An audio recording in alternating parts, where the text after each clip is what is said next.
warahmatullahi wabarakatuh. Kembali lagi dengan saya Muhammad Ali Fikri, mahasiswa program studi PJJ PAI YIN Syekh Nurjati Cirebon. New mindset, new research. Kuliah aman, kerja nyaman. Hanya di program studi PJJ PAI YIN Syekh Nurjati Cirebon.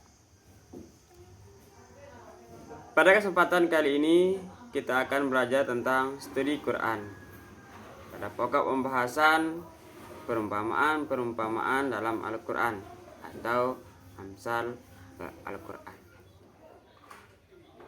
Yang pertama adalah pengertian Amsal. Amsal adalah bentuk jamak dari kata matsal, mitsal, dan matsel, serupa dengan kata syabah, syibah, dan syabbih, baik lafaz maupun maknanya. Secara etimologi, kata matsal adalah bentuk jamak dari kata mitsal dan matsal yang berarti serupa atau sama. Dapat juga berarti contoh, teladan, peribahasa, atau cerita perumpamaan.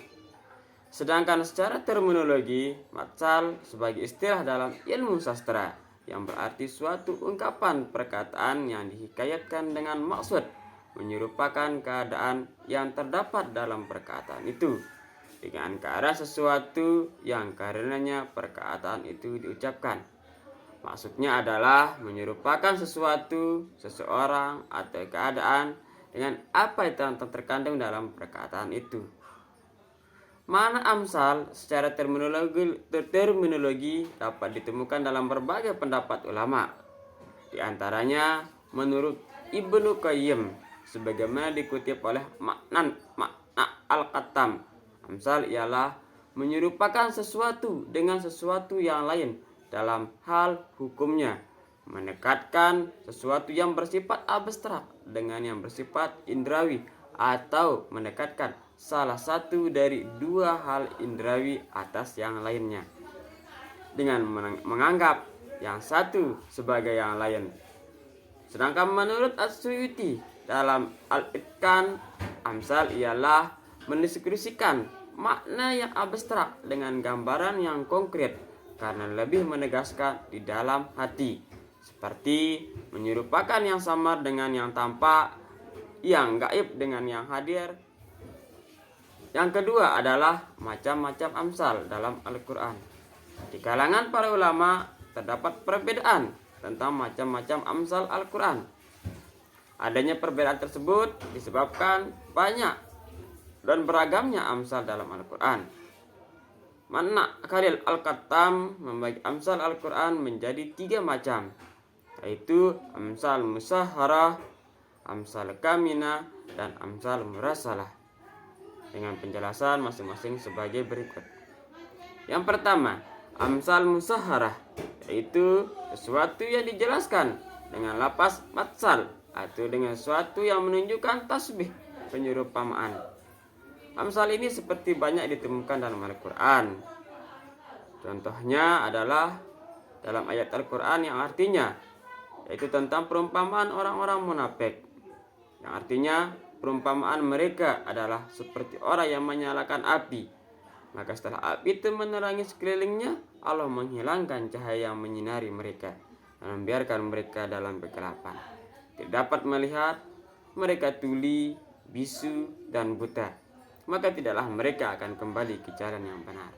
Ada seperti hari timpa hujan lebat dari langit, disertai dengan gelap gulita, guruh dan kilat, sampai dengan sesungguhnya Allah berkuasa atas segala sesuatu.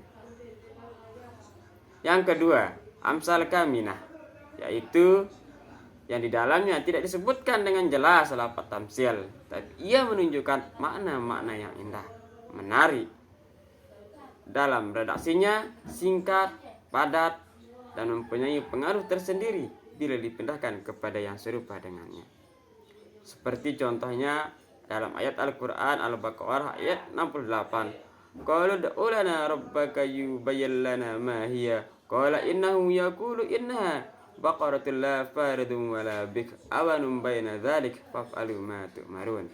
Yang artinya, Mereka menjawab, mohonkanlah kepada Tuhanmu untuk kami, agar Dia menerangkan kepada kami. Sapi betina apakah itu? Musa menjawab, sungguhnya Allah berfirman bahwa sapi betina itu adalah sapi betina yang tidak tua dan tidak muda, pertengahan antara itu. Maka kerjakanlah apa yang diperintahkan kepadamu. Yang ketiga adalah amsal murasalah, yaitu kalimat-kalimat bebas yang tidak menggunakan lafaz tasbih secara jelas, tapi kalimat itu berlaku sebagai amsal. Seperti contoh dalam Quran surat Yusuf ayat 51, yang artinya, bagaimana keadaanmu ketika kamu menggoda Yusuf untuk menundukkan dirinya? Mereka berkata, Maha sempurna Allah, kami tidak mengetahui sesuatu keburukan darinya. Istri Al-Aziz berkata, sekarang jelaslah kebenaran itu. Akulah yang menggoda dan merayunya, dan sungguhnya dia termasuk orang-orang yang benar. Demikian pembahasan kita pada kesempatan kali ini. Mudah-mudahan apa yang kita pelajari dan apa yang kita sampaikan mendapatkan berkah dari Allah Subhanahu wa taala dan bisa membawa kita menuju ke ridhonya Allah Subhanahu wa taala. Dan sebelum saya akhiri, saya mohon maaf jika ada perkataan dan penyampaian saya yang tidak tepat atau yang keliru. Mohon untuk dikoreksi dan menjadi pelajaran saya untuk menjadi lebih baik lagi. Demikian dari saya pada kesempatan kali ini. Saya Muhammad Ali Fikri, mahasiswa PJJ PAI YIN Syekh Nurjati Cirebon, new method, new reset, kuliah aman, kerja nyaman, hanya di program PJJ PAI YIN Syekh Nurjati Cirebon. Assalamualaikum warahmatullahi wabarakatuh.